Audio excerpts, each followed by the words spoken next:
ಮಂಗಳೂರಿನ ಬೊಕ್ಕಪಟ್ಟಣದ ಯುವಜನ ಅಕ್ಷಯ ವತಿಯಿಂದ 53ನೇ ಸಾರ್ವಜನಿಕ ಶ್ರೀ ಗಣೇಶೋತ್ಸವ ಆಚರಣೆಯನ್ನ ಮಾಡಲಾಗುತ್ತಿದೆ. ಬೊಕ್ಕಪಟ್ಟಣ ಶ್ರೀ ವೀರವಿನಾಯಕ ಜನಸೇವಾ ಟ್ರಸ್ಟ್ನ ಸಭಾಭವನದಲ್ಲಿ ಗಣಪನ ವಿಗ್ರಹವನ್ನು ಪ್ರತಿಷ್ಠಾಪಿಸಲಾಗಿದೆ. 3 ದಿನಗಳ ಪರ್ಯಂತ ಗಣಪನಿಗೆ ವಿಶೇಷ ಪೂಜೆ ನಡೆಯಲಿದೆ. ಆದಿತ್ಯವಾರದಂದು ವಿವಿಧ ಪೂಜೆ ಹಾಗೂ ಮಹಾಪೂಜೆಯೊಂದಿಗೆ ಮೆರವಣಿಗೆಯ ಮೂಲಕ ಶ್ರೀ ಬ್ರಹ್ಮಪೊಬ್ಬರಿಯ ದೇವಸ್ಥಾನದ ಹಿಂದುಗಡೆ ಇರುವ ನದಿ ಕಿನಾರೆಯಲ್ಲಿ ಜಲಸ್ತಂಭನಗೊಳ್ಳಲಿದೆ. ಈ ವೇಳೆ ಅಧ್ಯಕ್ಷರಾದ ಯೋಗೀಶ್ ಸಾಲ್ಯಾನ್, ಉಪಾಧ್ಯಕ್ಷ ಮಧುರಾಜ್, ಪ್ರಧಾನ ಕಾರ್ಯದರ್ಶಿ ಕಾರ್ತಿಕೇಯ ಬಂಗೇರ, ಜೊತೆ ಕಾರ್ಯದರ್ಶಿಗಳಾದ ವರುಣ ಕರ್ಕೇರ, ಸ್ವರಾಜ್ ಕೋಟ್ಯಾನ್, ಕಾರ್ಯಕಾರಿ ಸಮಿತಿಯ ಗೋಪಾಲ್ ಬಂಗೇರ, ಸಚಿನ್ ಕರ್ಕೇರ, ರಾಹುಲ್ ಕುಂದರ್ ಮತ್ತಿತರರು ಉಪಸ್ಥಿತರಿದ್ದರು.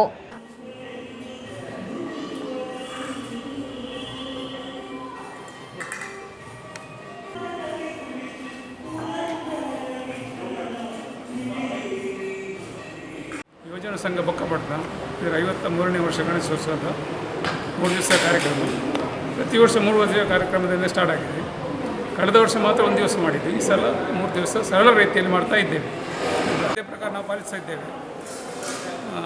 ಎಲ್ಲರೂ ಸಾಧಾರಣ ಮಾರ್ಕ್ಸ್ ಎಲ್ಲ ಮಾಡ್ತಾ ಇದ್ದೇವೆ.